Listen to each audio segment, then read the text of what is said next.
We need to get comms operational. A little while ago I reviewed the Shoei GT-Air II and really liked the helmet, and during that review I mentioned the SRL II comms unit, which is designed specifically for this helmet and installs into the framework of the helmet. So I thought it was about time I actually fitted that and showed you exactly how to put it in there and what it's like once it's installed and you're using it on the road. Because it's an integrated unit, the installation is really simple. All the component parts are fitted together, so it comes essentially as one harness. The only extra part you need to add is the microphone, and you can choose between the stick-on one or the boom mic. To get the installation underway, you'll need to dig out the bag of goodies from your helmet, because there is a small tool in there, which is what you'll need to unclip the covers on the side pod. Once you've got both of those off, you can take the battery cover off of the back. Again, a simple clip. Remove the piece of foam packing and you're ready to go.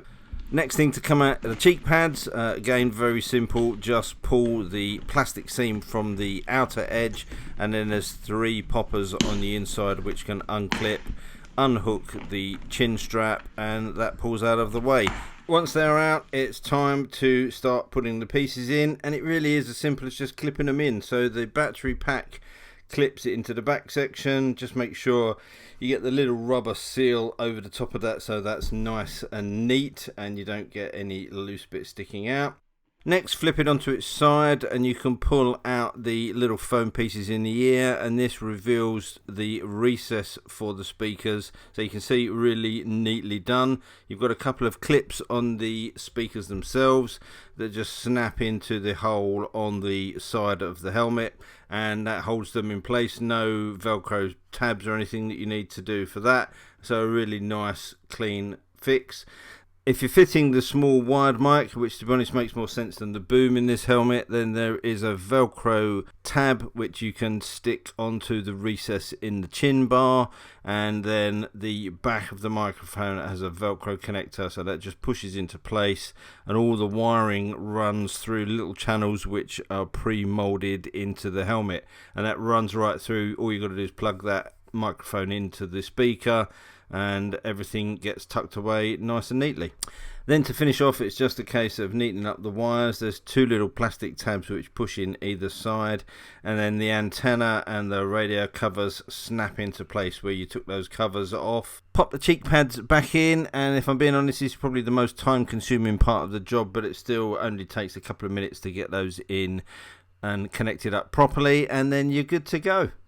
Controls on the helmet are really simple, and if you've used any Sena helmets you'll be familiar with them. So press the center button and the plus to switch the device on. Pressing and holding the center button for 12 seconds takes you into pairing mode, whether that's for your phone, your MP3, GPS or another device. You'll see it's in pairing mode from the red and blue flashing light, so I just grab my phone, switch the Bluetooth on, found the Sena SRL II on the Bluetooth connectivity, hit the button, and with a couple of seconds I'm connected to my phone. The rest of the controls are really simple, so I won't bore you with going through those. You get a really handy quick start guide in the box which is easy to follow.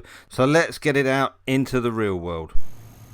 So what's it actually like on the road? Well, I really love it. The integration is fantastic. The fact that Sena have worked with Shoei to combine the comms unit with the helmet means that it's really easy to fit. It's a very clever design, and it is probably the easiest comms unit I've ever had to fit to a helmet. Everything goes where it needs to go, everything clips in, all the channels are there ready for you to use it, and it's great.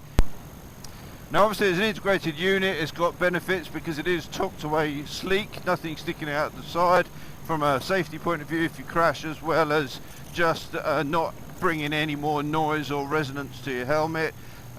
It's obviously not as advanced as something like their 30K, so there's no mesh intercom on this, but I think you can upgrade by having a mesh unit on the handlebars if you particularly need that, and that's only really if you're going to be riding in very big groups.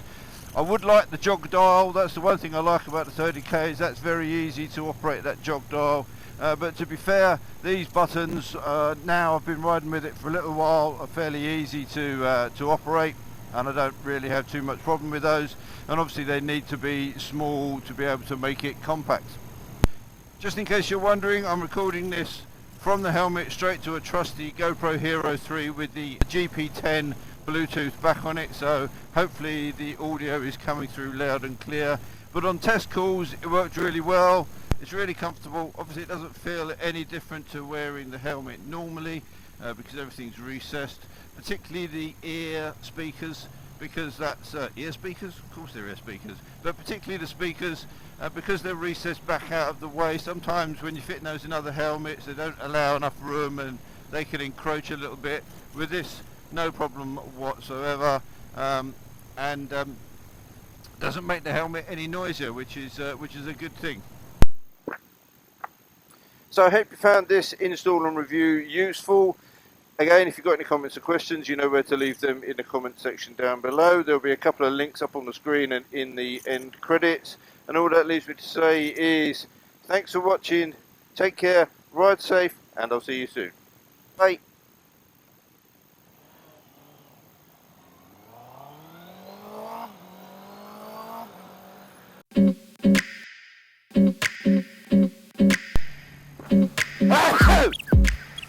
Oh!